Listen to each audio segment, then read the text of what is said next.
एक शहर में एक व्यापारी था। उसका नाम मोहन था। उसके दो बेटे थे जिसका नाम मनीष और राहुल था।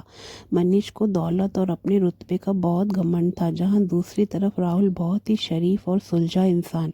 बहुत फर्क था दोनों भाइयों में। एक को पैसे का घमंड और दूसरा बहुत ज़्यादा शरीफ इंसान।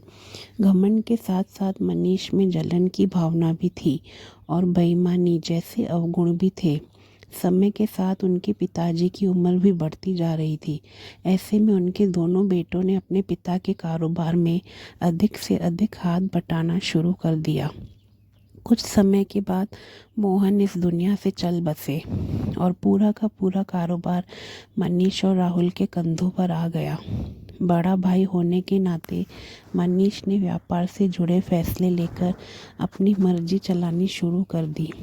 मनीष बेईमानी और मक्कारी भरे फैसले लेने लगा, जिससे कि व्यापार में मुनाफा बढ़ने लगे। दौलत की घमंड में वह इतना पागल हो गया था कि उसका व्यवहार बिगड़ने लगा। दूसरी तरफ राहुल को शुरू शुरू में मनीष की बेईमानी का पता नहीं लगा, लेकिन जब उसने उसका व्यवहार में कुछ परिवर्तन देखे तो वह सब कुछ समझने लग गया। उसने मनीष को समझाने की बहुत कोशिश की और सही रास्ते पर लाने की भी कोशिश की, परंतु वह नाकाम रहा। उल्टा मनीष राहुल से नाराज़ रहने लगा। फिर उन्होंने व्यापार में बंटवारे के लिए सोचने लगे। बंटवारे में भी राहुल ने मनीष से बेईमानी की साजिश रची।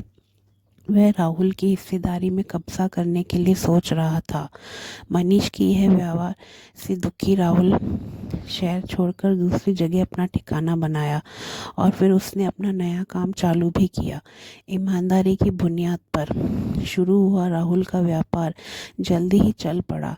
एक तरफ जहां राहुल की बहुत तारीफ देश विदेश में उसके व्यापार की तारीफ होने लगी, वहीं दूसरी मनीष की करतूतों की पोल खुलने लगी और उसका नाम खराब होने लगा और उसके व्यापार का दायरा सिमटने की नौबत आ गई थी कि वह बर्बाद हो गया और सब दुकान मकान सामान बेचना पड़ा।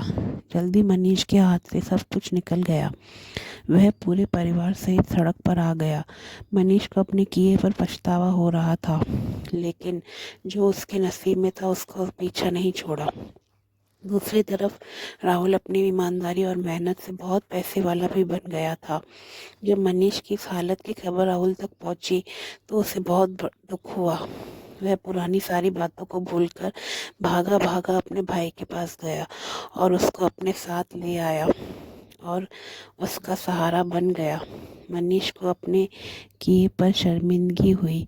उसने अपने भाई को अपने गले से लगा लिया।